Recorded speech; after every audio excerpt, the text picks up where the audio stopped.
বিশ্বকাপের শুরুতে যুক্তরাষ্ট্রের কাছে সিরিজ হার, বাংলাদেশের পারফরমেন্স নিয়ে নানা শঙ্কা। বাংলাদেশ বিশ্বকাপে আসলে কত দূর যাবে? তবে সব শঙ্কাকে উড়িয়ে বাংলাদেশ এখন সুপার 8-এ টাইগারদের সামনে প্রতিপক্ষ অস্ট্রেলিয়া, আছে ভারত, আছে অনেক চ্যালেঞ্জ। বাংলাদেশ সেগুলো কীভাবে উতরাবে সেগুলো নিয়ে আজকে আমাদের খেলাযোগে বিশেষ আয়োজন। আমাদের সাথে আছেন ক্রীড়া বিশ্লেষক মাহমুদুল হাসান শামীম। মাহমুদুল হাসান শামীম, আপনাকে স্বাগত। আসলে খুবই এক্সাইটিং ম্যাচগুলো আমরা দেখলাম বাংলাদেশের, বিশেষ করে নেপালের সাথে আমরা স্বল্প টার্গেট তাদেরকে দিয়ে আমরা ম্যাচটা বের করে এনেছি। বিশেষ করে যখন আমাদের এই যে গ্রুপ পর্বের ম্যাচগুলোতে বোলাররা ডমিনেট করেছেন, ঠিক সুপার 8-এ সেখানে আমরা দেখতে পাচ্ছি যে নর্থ সাউন্ডে যে দুটো ম্যাচ হবে বাংলাদেশের ভারত অস্ট্রেলিয়ার সাথে, সেখানে ঠিক ব্যাটারদেরকে মূল ভূমিকাটা নিতে হবে। টাইগার আসলে কতটা প্রস্তুত, কি দেখতে পেলেন? বোলারদের জন্য এতটুকু গিয়েছে বলা যায় যে টপ অর্ডার ছাড়াই কিন্তু বাংলাদেশ সুপার 8-এ গেছে, কারণ আমাদের টপ অর্ডার কোনো ম্যাচেই ভালো কিছু করেনি। এবং এইভাবে আসলে কতদূর যাওয়া যাবে সেটি একটি প্রশ্ন। তবে যেটি হচ্ছে যে বাংলাদেশে খেলা হবে এন্টিগাতে এবং খেলা হবে সেন্ট ভিনসেন্টে, যেখানে বাংলাদেশ দুটো ম্যাচ খেলেছে।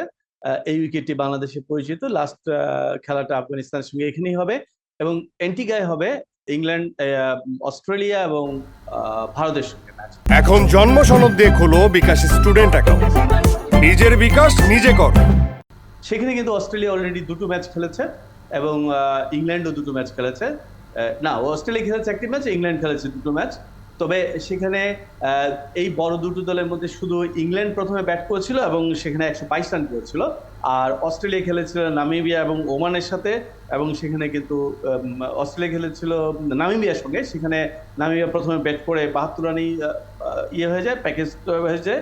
আর ইংল্যান্ড নামিবিয়ার সাথে খেলেছে, সেখানে 74 রানে। ফলে সেখানে ঠিক বোঝা যায়নি যে আসলে অস্ট্রেলিয়া এবং ইংল্যান্ডে কি ধরনের রান সেখানে করতে পারে। তবে ইংল্যান্ড যেহেতু নামিবিয়ার সঙ্গে 122 রানে আটকে গেছে, আমরা বলতে পারি যে বাংলাদেশ এন্টিগাতে, বাংলাদেশ সেন্ট ভিনসেন্টে যে খেলেছে ওরকমই হয়তো উইকেটটা হবে, রান খুব বেশি হবে না।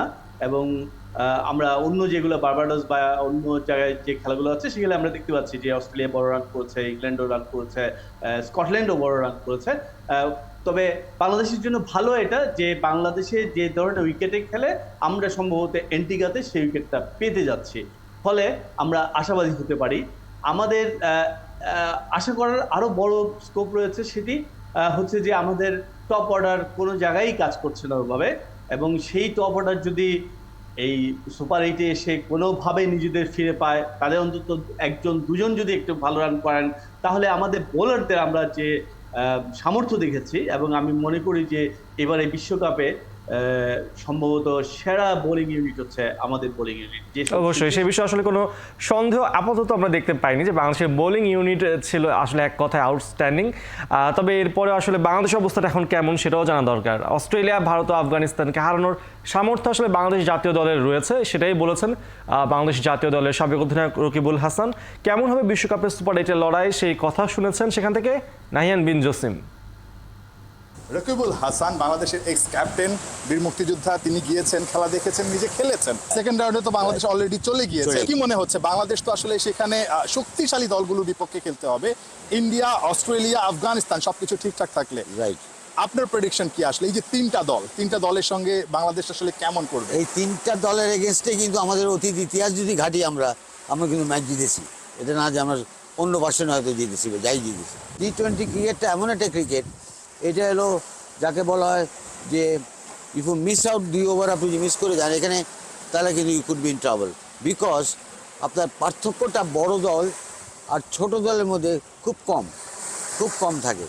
তো কাজেই সেই জন্যই বলা হয়, এটাকে বলা হয় যে it could be anybody's game on a given day. অনেকেই কিন্তু ওয়েস্ট ইন্ডিজে এই খেলাটা হওয়ার কারণে, সুপার 8টা বা এই পর্বগুলো হওয়ার কারণে অনেকেই বাংলাদেশের সম্ভাবনা দেখছে উইকেট কন্ডিশন সবকিছু বিবেচনায়। আপনারও কি আসলে তাই মনে হচ্ছে? অ্যাবসলিউটলি, আপনি স্পট অন। আপনি যে কথাটা আমার মুখের কথাটা আপনি নিয়ে নিয়েছেন।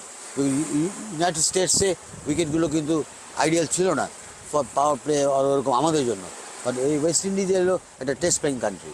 এখানকার উইকেটগুলো সবসময় ওইভাবে তৈরি করা হয়েছে, যেখানে ট্রু বাউন্স থাকবে, ব্যাটারদের জন্য একটু সুবিধা থাকবে, বোলারও সুবিধা, স্পিনাররা কিছুটা বাক পাবে, টার্ন পাবে, যে খুব বেশি স্লো হবে না, আপ অ্যান্ড ডাউন হবে না উইকেট। কাজেই এই উইকেটটা আমাদের জন্য কন্ডিউসিভ হবে, এবং সেটা যদি হয় আর আমাদের ব্যাটাররা যদি তারা যে খেলাটা খেলে আমাদের দেশে বা অন্যান্য জায়গায় ভালো উইকেটে, সেই খেলাটা যদি তারা খেলতে পারে, বুক তেতিয়ে যদি খেলতে পারে, হারলে বা জিতলে কোনো যায় আসে না। জিতলেও আমরা মানে এর থেকে আনন্দের কিছু থাকবে না, বা হারলেও যদি আমরা লড়াই করে হারতে পারি। বাংলাদেশকে কোনো কারণে সেমিফাইনালে দেখছেন কিনা? আমি স্বপ্ন দেখতে পছন্দ করি, আমি স্বপ্ন চাই, কারণ ক্রিকেটে স্বপ্ন দেখতে হয়, আর স্বপ্ন না থাকলে কোনো কিছু হাসিল হয় না। দেখছিলাম আসলে বাংলাদেশ দলকে নিয়ে সেখান থেকে আসলে প্রেডিকশন জানাচ্ছিলেন, বাসার কথা শোনাচ্ছিলেন রকিবুল হাসান। আমাদের সাথে আছেন মাহমুদ হাসান শামীম। আমরা যেটা বলছি যে বারবার যে বাংলাদেশ দলের সামনে এখন অপেক্ষা করছে যে ব্যাটারদের কীভাবে তারা ফর্মে ফিরতে পারে, বিশেষ করে টপ অর্ডারের কথা। এখানে শান্ত তিনি উইকেট দেখেছেন, এখানকার যে স্ট্রাগলটা তিনি করেছেন, পাশাপাশি আমরা দেখতে পাচ্ছি যে লিটন কুমার দাস তিনিও এক ম্যাচ ভালো খেলে, বাট বাকিগুলোতে খুব একটা ছন্দ খুঁজে পাচ্ছেন না। সেই ক্ষেত্রে নর্থ সাউন্ডের চ্যালেঞ্জটা কী হতে পারে ব্যাটসম্যানদের জন্য? এই জন্য আসলে আমরা যেটা শুরু থেকে দেখছি, এই সবচেয়ে বাংলাদেশ দলের সবচেয়ে বড় সমস্যাটা একটাই, ব্যাটসম্যানরা তাদেরকে ফিরে পাচ্ছেন না, ব্যাটসম্যানরা তাদের সামর্থ্য অনুযায়ী খেলতে পারছেন না। রকিবুল ভাইয়ের সঙ্গে আমি সম্পূর্ণ সহমত যে বাংলাদেশ ভালো করার সম্ভাবনা আছে। এই কারণে আমরা টপ অর্ডার ছাড়াই আমরা মিডিল লোয়ার অর্ডার নিয়ে এই সুপার 8 এসেছি। আমাদের বোলাররা সেটা করেছেন। আপনি দেখুন, যদি আমেরিকা উইকেট গুলা ঠিক আছে, তাদের আনপ্রিপেয়ার্ড ছিল, তারা এটা ওয়ার্ল্ড স্ট্যান্ডার্ডের ছিল না, কিন্তু ওয়েস্ট ইন্ডিজে উইকেটে অনেক দিন থেকেই তারা এখানে খেলে, আন্তর্জাতিক ক্রিকেট হয়। তারপরও আমরা দেখতে পাচ্ছি বার্বাডোস, গায়ানা, ত্রিনিদাদ টবাগো, এগুলোতে কিন্তু ভালো রান হচ্ছে। আজকেও যে আফগানিস্তানের সঙ্গে ওয়েস্ট ইন্ডিজ খেলছে, সেখানে প্রায় 12 রানের উপর করে তারা রান তুলছে। কিন্তু আমরা যেটা দেখছি যে সেন্ট ভিনসেন্ট এবং অ্যান্টিগা, এই দুইটাতে কিন্তু খুব বেশি রান হচ্ছে না, সেটা 120-130-এর মধ্যে আটকে যাচ্ছে। এবং এই উইকেটে আমি মনে করি যে এই ধরনের উইকেটে আমাদের জন্য এটা পজিটিভ, কারণ এই ধরনের উইকেটে ভারত কিংবা অস্ট্রেলিয়া তারা হয়তো ওইভাবে খেলতে পারবে না, তারা সহজাত যে ক্রিকেটটা খেলে সেটা খেলতে পারবে না, কিন্তু আমরা এই ধরনের উইকেটে খেলে অভ্যস্ত। এখন যেটি হচ্ছে, একমাত্র কাজ হচ্ছে আমরা বোলারদের উপরে আমরা একেবারেই আস্থা রাখতে পারি, অসাধারণ পারফরমেন্স তাদের, এটা নিয়ে কোনো ইয়ে নেই। শরীফুল যদি ফিরেন সেটাও আরো বড় ধরনের আমাদের প্লাস পয়েন্ট, কিন্তু যেটি হচ্ছে যে আমাদের ব্যাটারদের উপর আমাদেরকে নির্ভর করতে হচ্ছে। ব্যাটাররা যদি এই কাজটি করেন, তারা যেটি করতে যাচ্ছেন যে টি-20 ধারায় নেমেই যে খেলতে যাচ্ছেন, 4-6 মারতে যাচ্ছেন, তাতে ক্যাচ দিচ্ছেন, আউট হচ্ছেন, কিন্তু এটি কিন্তু দেখা যাচ্ছে যে কাজ করছে না তাদের ক্ষেত্রে, তারা এই মুহূর্তে সেই ফর্মে নেই। সেক্ষেত্রে তারা যদি গ্রামারটা মেনে খেলেন, প্রথম 6 ওভারে পাওয়ার প্লেতে যদি উইকেট না হারিয়ে 30 রানও করেন, আমার মনে হয় পরবর্তীকালে সেটি ভালোই করবে। কিন্তু নর্থ সাউন্ড আসলে সমীকরণটা একটু ভিন্ন হতে পারে। আমরা দেখতে পাচ্ছি সেখানে কিন্তু 150 প্লাস 200 কাছাকাছি রানও হচ্ছে, তো সেটা বাংলাদেশি ব্যাটারদের জন্য খুবই টাফ হবে, বিশেষ করে পাওয়ার প্লেতে রান তোলাটা সহজ বাট টাফ। সাথেই থাকুন। পাশাপাশি আমরা দেখতে চাই আসলে যে টি-20 বিশ্বকাপের যে 15 বছর ইতিহাস, সেখানে ব্যতিক্রমী এক আসর এবার দেখছে ক্রিকেট বিশ্ব। শর্টার ফরম্যাটে ব্যাটার নয়, ছড়ি ঘোরাচ্ছে বোলাররা।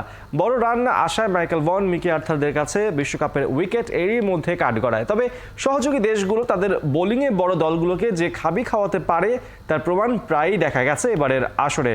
তাহলে কোন স্বার্থে টি-20 শুধুই ব্যাটারদের গেম হলো, সেটাই খুঁজে বের করা হয়েছে প্রতিবেদনে। ম্যাচ হেরে নেপাল ক্যাপ্টেনের মাথায় হাত, আর দলকে জিতিয়ে তানজিমের শূন্য লাভ।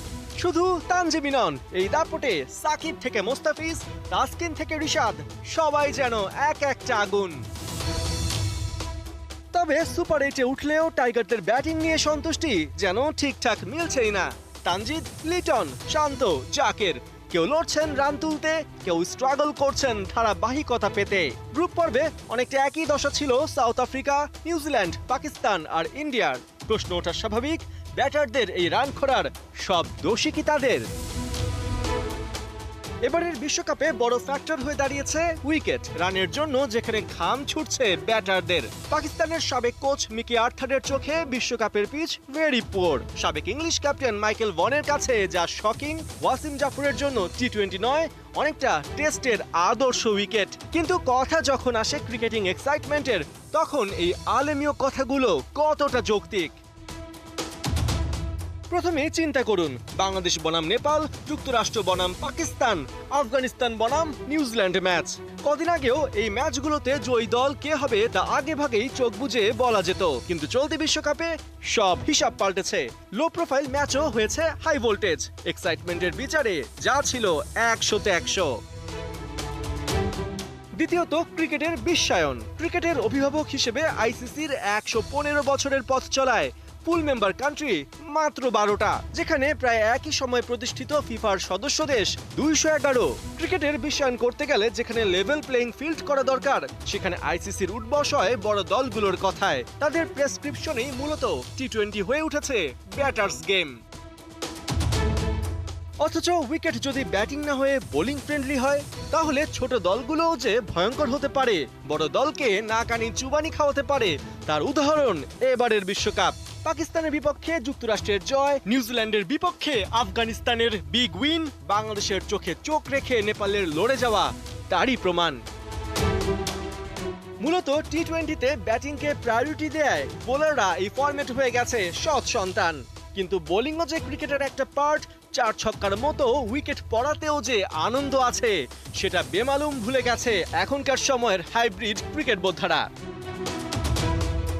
প্রশ্ন হলো, 120 বলের খেলায় যদি ব্যাটারদের জন্য 200 রানের পিচ বানানো জায়েজ হয়, তাহলে বোলারদের জন্য 100 রানের নিচে পিচ বানালে সমস্যা কোথায়? ক্রিকেট মোড়লরা কি নেপাল, যুক্তরাষ্ট্রের মতো অ্যাসোসিয়েট দলগুলোর বোলিংয়ে ভীত? তাই কি ব্যাটিং পিচেই ক্রিকেটকে নিজেদের সম্পত্তি বানাতে চায় ওরা? সবশেষে এটাও মনে রাখা জরুরি, ক্রিকেট শুধু 12টা দেশের খেলা নয়, এখানে 96টা সহযোগী দেশও আছে। পার্থ বণিক, 71। বোলিং দিয়ে এবারে বিশ্বকাপ পুরো আলাদা একটা ইমেজ তৈরি করেছে গোটা বিশ্বে। আর এই বিষয়ে আমাদের সাথে কথা হচ্ছে ক্রীড়া বিশ্লেষক মাহমুদুল হাসান শামীমের সাথে। মাহমুদুল হাসান শামীম, আমরা যেটা দেখছিলাম যে এবারে বিশ্বকাপে বোলাররা এক কথায় ছড়িয়ে ঘুরিয়েছে এখন পর্যন্ত। তবে বাংলাদেশের সামনে যে দুটো খেলা রয়েছে অস্ট্রেলিয়া এবং ভারতের সাথে, যেটা আমরা আগেই বলছিলাম যে নর্থ সাউন্ডে হবে, সেই নর্থ সাউন্ডে আমরা দেখতে পেয়েছি এখন পর্যন্ত ইংল্যান্ড খেলেছে, অস্ট্রেলিয়া খেলেছে, তারা 3 জন পেসার এবং একজন স্পেশালিস্ট স্পিনার নিয়ে মাঠে নেমেছিল। তো সেক্ষেত্রে বাংলাদেশের যে এখন যে টিম কম্বিনেশনটা চলছে, উইনিং কম্বিনেশন চলছে, সেখানে ভাঙার তো কোনো সুযোগ আমরা দেখছি না। বিশেষ করে শরীফুল যখন ইনজুরিতে রয়েছেন, শরীফুল যদি কাম ব্যাক করেন, আসলে তিনি জায়গা পাবেন কিনা বা তানজিম সাকিবকে সরিয়ে দেয়া কতটা যৌক্তিক হবে এই মুহূর্তে? দেখেছেন, আমিও দেখেছি যে অ্যান্টিগাতে অস্ট্রেলিয়া খেলেছে 2টো ম্যাচ, হ্যাঁ, এবং ইংল্যান্ড খেলেছে 2টো ম্যাচ এবং অস্ট্রেলিয়া খেলেছে 1টি ম্যাচ। তবে সেখানে আসলে উইকেটটা ঠিক কিরকম সেটি ওইভাবে বোঝা যায়নি, কারণ অস্ট্রেলিয়া ইংল্যান্ড দুই দলই নামিবিয়ার সাথে প্রথমে নামিবিয়া ব্যাট করেছে অস্ট্রেলিয়ার বিরুদ্ধে এবং ইংল্যান্ডের বিরুদ্ধে 72 এবং 74 রানে তারা আটকে গেছে। আবার এই ইংল্যান্ড ওমানের বিরুদ্ধে খেলেছে, সেখানে তারা 122 রানে আটকে গেছে। ফলে আমি খেলাটা দেখে যেটা মনে হয়েছে যে এই উইকেটটা সেন্ট ভিনসেন্টের যে খুব বেশি যে পার্থক্য সেটা না, সেখানে কিন্তু বোলাররাই প্রাধান্য বিস্তার করবে এবং সেটা আমাদের জন্য সাপেক্ষে। আমরা শুনছিলাম রিপোর্ট যে এবার বোলিং বিশ্বকাপে বোলারদের বিশ্বকাপ হয়ে গেছে এবং আমি মনে করি সেটি আমাদের জন্য ভালো হয়েছে। আমাদের বোলাররা এই জন্য সেখানে ভালো পারফর্ম করতে পারছেন এবং যেটি হচ্ছে যে আমি বিশ্বাস করি যে সেই অ্যান্টিগাতে অস্ট্রেলিয়াকে বাংলাদেশ মানে চোখে চোখ রেখে কথা বলবে এবং অস্ট্রেলিয়া খুব বেশি যে আমার ধারণা বাংলাদেশের বোলারদের বিরুদ্ধে তাদেরকে কঠিন পরীক্ষা দিতে হবে। আর যেটি হচ্ছে যে ভারত এই ধরনের উইকেটে খেলে অভ্যস্ত, সেই জন্য ভারতের ব্যাপারটা হয়তো অন্যরকম হতে পারে। আবার সেন্ট ভিনসেন্টে বাংলাদেশ 2টো ম্যাচ খেলেছে, আমরা দেখেছি সেন্ট ভিনসেন্টে উইকেটের সেখানে আফগানিস্তান কিন্তু বাংলাদেশ কিন্তু আফগানিস্তানের বিরুদ্ধে ভালো করতে পারে। মানে কোনো ম্যাচই বাংলাদেশের জন্য সহজ হবে না। তো সেই ক্ষেত্রে যদি আমরা বোলিং ইউনিটে দেখি যে শরীফুলের প্রত্যাবর্তনটা, যদি তিনি ইনজুরি থেকে মুক্ত হয়ে যান, অবশ্যই আমরা তাকে এক্সপেক্ট করছি সুপার 8-এ। বাট এখন যে পেস কম্বিনেশনটা চলছে তানজিম সাকিব, মোস্তাফিজ এবং তাসকিনের, সেখানে কি পরিবর্তন করা যৌক্তিক হবে কিনা? দেখুন, বাংলাদেশ টিম যেটা আমরা দেখেছি সবসময় উইনিং কম্বিনেশন নিয়ে খেলে এবং বাংলাদেশ যে গত 2টো ম্যাচে যা করেছে সেটাতে আমাদের পেস এটাকে খুব মানে পরিবর্তনের আসলে কোনো কারণ ওইভাবে নেই। তবে হ্যাঁ, অস্ট্রেলিয়াকে একটু অন্য ধরনের চিন্তা করার সুযোগ দেওয়ার জন্য হয়তো শরীফুলকে নেওয়া যেতে পারে। সেক্ষেত্রে কার জায়গায়? সেই জায়গায় আপনি যে পারফরমেন্স করেছে মুস্তাফিজ এবং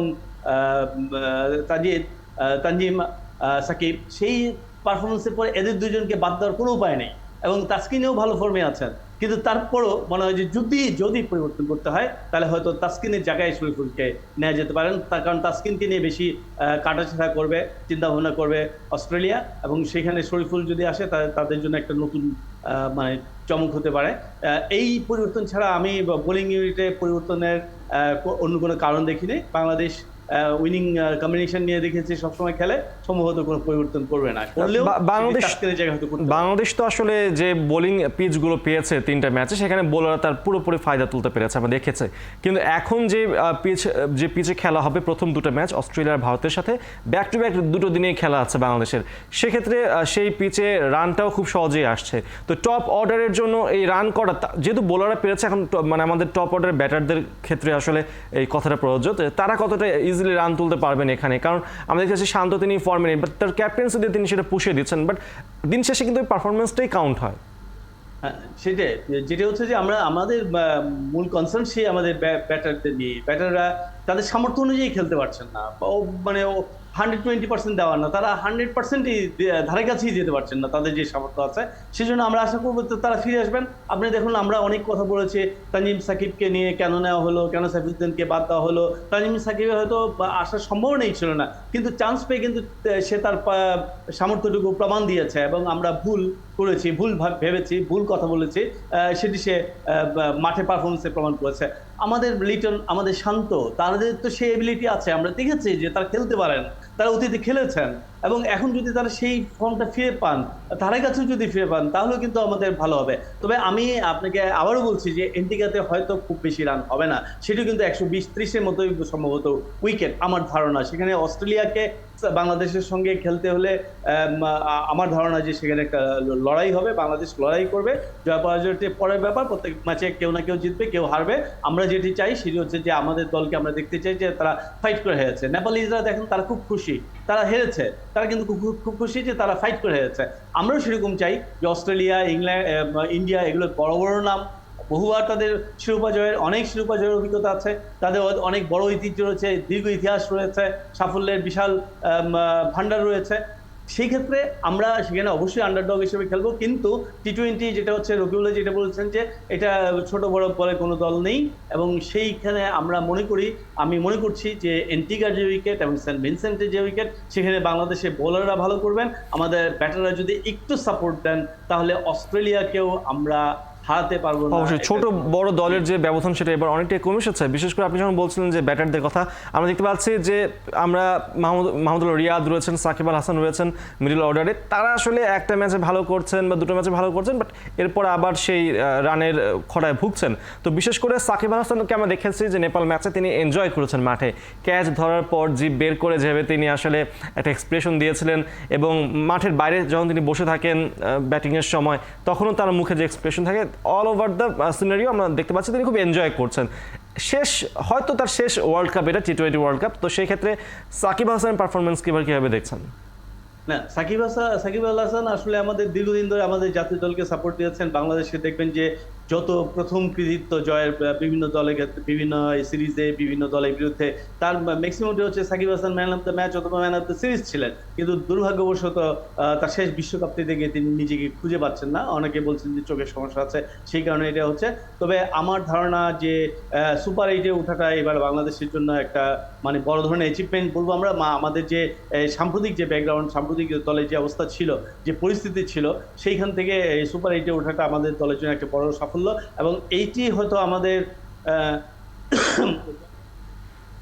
মানসিক যে মেন্টাল এনভায়রনমেন্ট সেটা চেঞ্জ করে দিতে পারে। বোলাররা খুব উদ্দীপ্ত আছেন, বোলাররা ভালো করছেন, সেই জন্য ব্যাটাররা হয়তো ফিরে আসতে পারেন, বলা যায় না। অনেক চাপ আমরা দেখতে পেয়েছি, সাকিবের উপর অনেক চাপ ছিল, বিশেষ করে অনেক কন্ট্রোভার্সি ছিল তামিমের সাথে সম্পর্ক নিয়ে, গত বিশ্বকাপে অনেক জলঘোলা হয়েছে, প্লাস তিনি আসলেই ফর্মে আছেন কিনা, চোখের সমস্যায় তিনি বিপিএল খেলছেন, এটা নিয়েও অনেক কথা হয়েছে। ফিট না থেকেও জাতীয় দলকে সার্ভিস তিনি দিতে যাচ্ছেন, এটা নিয়েও অনেক সমালোচনা হয়েছে। দিন শেষে এই সমালোচনাগুলোর পরেও যখন বাংলাদেশের সবচেয়ে সেরা ক্রিকেটারটা নিজের খুশি মনে খেলে, তিনি আসলে মাঠে খুব চার্মিং মুডে থাকেন, সেটা আসলে দলের এনভায়রনমেন্টে কতটা পাল্টে দিতে পারে বা দিচ্ছে? সেটি তো বটে, কারণ সাকিব আল হাসান হচ্ছেন আমাদের মূল স্টার। তাকেই উপর সব দলে সবাই কিন্তু ভরসা করে। উনি যদি বিমর্ষ থাকেন, উনি যদি অফ ফর্মে থাকেন, তাহলে দলে অন্যদের উপরে এটা অবশ্যই প্রভাব ফেলে। এবং সাকিব আল হাসান আমরা দেখছি মাঠে যে উনি যেভাবে মানে প্রাণবন্ত ভূমিকা আছেন, আপনি যেটা বললেন ক্যাচ ধরার পরে করছেন, মাঠে পাশে দাঁড়িয়ে দর্শকদেরকে অটোগ্রাফ দিচ্ছেন, এবং তার যে মানে একটা উজ্জীবনী যে আমরা দেখতে পাচ্ছি তাকে, সেটি কিন্তু দলের অন্যদেরকেও সেটা কিন্তু প্রভাবিত করবে, দলের অন্যরাও কিন্তু প্রভাবিত হবে। এবং সেই কারণেই আমি বলছি যে সাকিব আল হাসান হয়তো এই যে সুপার 8-এ ওঠা, এটি তার সে বিশ্বকাপ লাস্ট 3টি ম্যাচ আছে, সেই ম্যাচগুলোতে তিনি হয়তো আবার নিজেকে ফিরে পাওয়ার চেষ্টা করবেন। এবং সাকিব আল হাসান এমন একটি চরিত্র ক্রিকেটে, এমন একটি ক্যারেক্টার যে যে কোনো সময় উনি ফিরতে পারেন, এবং ফিরতে পারেন সেভাবে ম্যান অফ দ্য ম্যাচ হয়ে। তো আমরা আশা করছি যে অস্ট্রেলিয়ার মতো, ইংল্যান্ডের মতো বড় টিমের বিরুদ্ধে সাকিব আল হাসান তার নিজেকে ফিরে পাবেন, এবং মাহমুদুল্লাহ তো তার সার্ভিস দিয়েই যাচ্ছেন, এবং সেটি তিনি ধারাবাহিকভাবে থাকবেন। আমরা আশা করব যে আমাদের যে টপ অর্ডারে আছেন তারা যেন তাদের নিজেদেরকে ফিরে পান, তাহলেই আমরা দেখবো যে সাকিব আল হাসানের বিদায়টা, শেষ বিশ্বকাপটা অনেক রঙিন। অবশ্যই বাংলাদেশ সামনে খুব বড় একটা সুযোগ যে টি-20 বিশ্বকাপের সুপার 8-এ তারা খেলছে 17 বছর পর। এবার সামনে সেমিফাইনাল খেলার একটা ভালো সুযোগ রয়েছে। 3টা ম্যাচ, জাস্ট 3টা ম্যাচই পারফর্ম করে জিতলেই আসলে বাংলাদেশের সেই স্বপ্নটা হয়তো পূরণ হয়ে যাবে। অনেক ধন্যবাদ মাহমুদুল হাসান শামীম আপনাকে আমাদের সাথে যুক্ত হওয়ার জন্য।